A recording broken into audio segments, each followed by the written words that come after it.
Oi pessoal, tudo bem? Nós agora vamos conhecer alguns componentes correspondentes à parte de eletropneumática. Pessoal, então,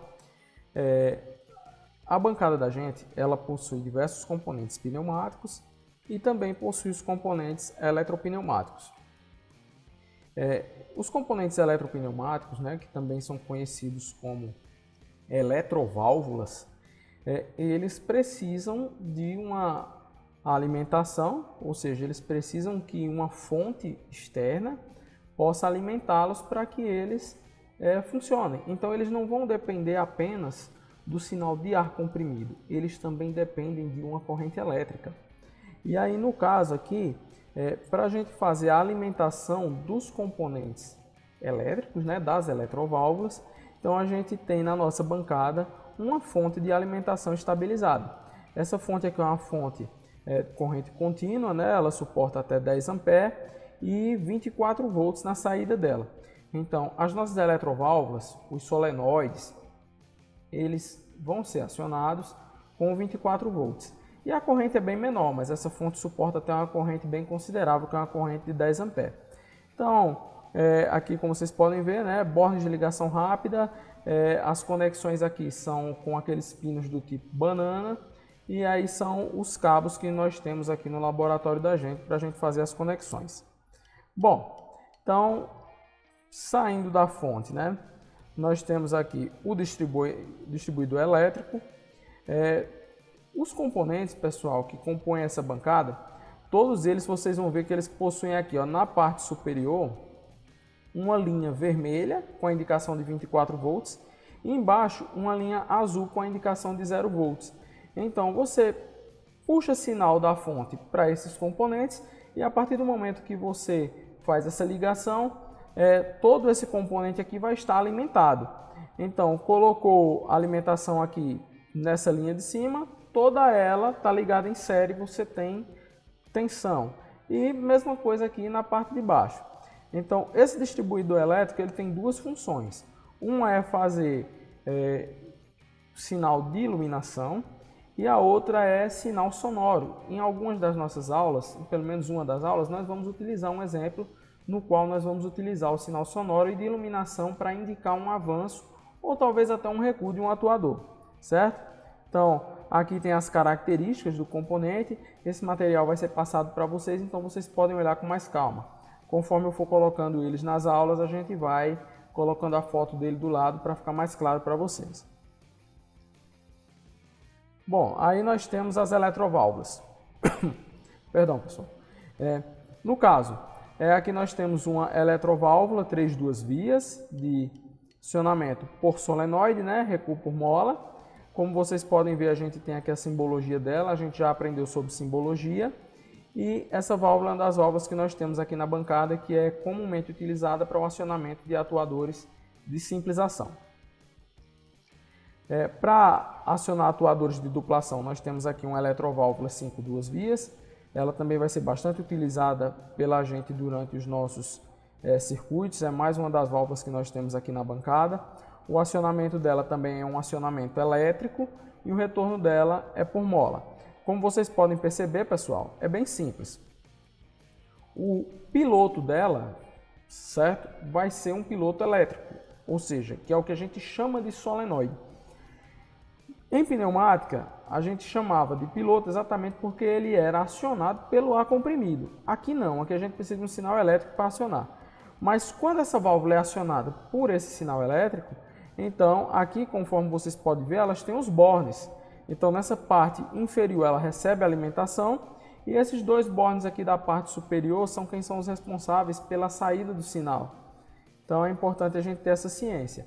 Eletroválvula, ela precisa do sinal de eletricidade para atuar e precisa do sinal de ar, do sinal pneumático, para poder executar o trabalho, certo?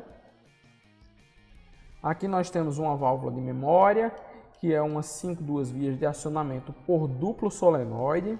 A gente também tem aqui na bancada da gente, certo? Aqui nós também temos essa válvula, que é uma válvula centro fechado, né? Que é uma válvula que vocês, conforme podem observar, tem 3 posições e 5 vias. Aqui, pessoal, nós temos as nossas botoeiras, através delas que nós vamos enviar sinais para os solenoides, sinais para os sensores, né? Nós vamos alimentar sensores para nós podermos receber o retorno do nosso circuito. Então, conforme vocês podem ver aqui, nós temos uma botoeira que tem 2 botões de pulso e um botão com trava. Ela é a que a gente vai utilizar com mais frequência durante nossas montagens. Aqui nós temos um botão de emergência, que nada mais é do que uma botoeira com trava. Quando acionada, ela possui 2 contatos, um normal aberto e um normal fechado. O contato normal fechado está permitindo a passagem da corrente elétrica e quando você pressiona ela, esse contato inverte, fazendo com que o sinal seja cessado. Aqui, pessoal, nós temos uma chave de fim de curso, também conhecido como rolete. Conforme vocês podem ver, ele possui um borne comum aqui, que no caso é o 1, e possui mais 2 bornes, 2 e 4. Um deles é um contato normal aberto e o outro é um contato normal fechado. Quando ele é acionado, ou seja, quando ele fica sob ressalto no atuador ou quando um atuador avança e toca nesse fim de curso, o contato aqui que é normal fechado abre e o normal aberto fecha. Então é mais ou menos a mesma ideia, né, que a gente tem com os contatos de um relé. Quando você alimenta a bobina, o contato normal aberto fecha e o normal fechado abre. Então o mesmo princípio.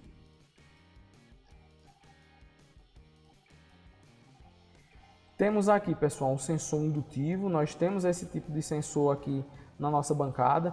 Conforme vocês podem ver, a diferença básica que vai ter na bancada para um sensor indutivo, um sensor óptico e um sensor capacitivo vai ser a distância de sensorização, ou seja, a distância com que esse tipo de sensor é acionado.